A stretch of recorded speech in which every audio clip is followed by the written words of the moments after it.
The Three Little Pigs by Galdone.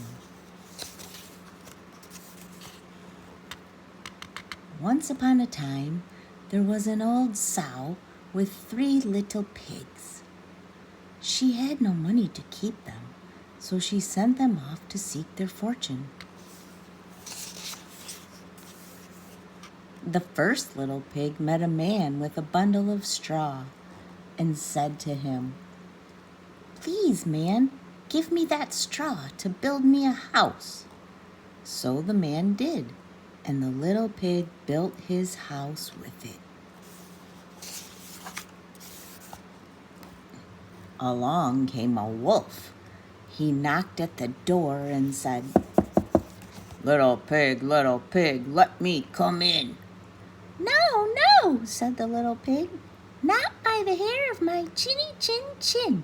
Then I'll huff and I'll puff and I'll blow your house in," said the wolf. So the wolf huffed and puffed, and he blew the house in, and he ate up the first little pig. The second little pig met a man with a bundle of sticks and said, "Please, man, give me those sticks to build me a house." So the man did, and the little pig built his house with them. Then along came the wolf and said, little pig, let me come in." "No, no, not by the hair of my chinny chin chin." Then I'll huff and I'll puff and I'll blow your house in," said the wolf. So he huffed and he puffed, and he huffed and he puffed, and at last he blew the house in, and he ate up the second little pig. The third little pig met a man with a load of bricks and said, "Please, man, give me those bricks to build me a house." So the man did, and the little pig built his house with them. Soon the same wolf came along and said, little pig, let me come in." "No, no, not by the hair of my chinny chin chin." Then I'll huff and I'll puff and I'll blow your house in," said the wolf. Well, he huffed and he puffed, and he huffed and he puffed and he huffed and he puffed, but he could not blow the house in. At last the wolf stopped huffing and puffing and said, little pig, I know where there is a nice field of turnips." "Where?" said the little pig. "On Mr. Smith's farm," said the wolf. "I will come for you tomorrow morning. We will go together and get some turnips for dinner." "Very well," said the little pig. "What time will you come?" "Oh, at 6 o'clock," said the wolf.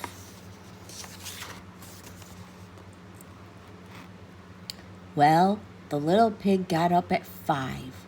He went to Mr. Smith's farm and got the turnips before the wolf came to his house. "Little pig, are you ready?" asked the wolf. The little pig said, "Ready. I have been and come back again, and I got a nice pot full of turnips for my dinner." Oh, the wolf was very angry, but then he thought of another way to get the little pig. So he said, little pig, I know where there is a nice apple tree." "Where?" said the pig. "Down at Mary Garden," replied the wolf. "I will come for you at 5 o'clock tomorrow morning, and we will get some apples." Well, the little pig got up the next morning at 4 o'clock and went off for the apples. He wanted to get back home before the wolf came, but it was a long way to Mary Garden, and then he had to climb the tree. Just as he was climbing back down, with his basket full of apples, he saw the wolf coming. "Little pig," said the wolf, "you got here before me. Are the apples nice?" "Yes, very," said the little pig. "I will throw one down to you." And he threw the apple as far as he could throw. While the wolf ran to pick it up, the little pig jumped down and ran home. The next day the wolf came again and said to the little pig, "Little pig, there is a fair at Shanklin this afternoon. Would you like to go?" "Oh, yes," said the little pig. "When will you come to get me?" "At 3, said the wolf. Well, the little pig went off at 2:00 and bought a butter churn at the fair. He was going home with it when he saw the wolf coming. The little pig jumped into the butter churn to hide. The churn fell over and rolled down the hill with the little pig in it. This frightened the wolf so much that he turned around and ran home. Later, the wolf went to the little pig's house and told him what had happened. "A great round thing came rolling down the hill right at me," said the wolf. "Ha ha! I frightened you then," said the little pig. "I went to the fair and bought a butter churn. When I saw you, I got in it and rolled down the hill." Oh, the wolf was very angry indeed. "I'm going to climb down your chimney and eat you up," he said.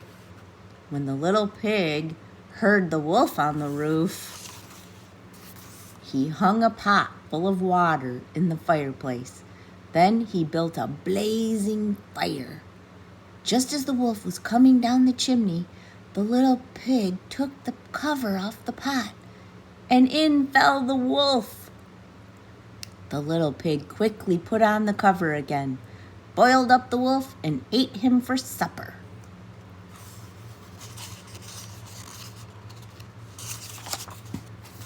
And the little pig lived happily ever afterward.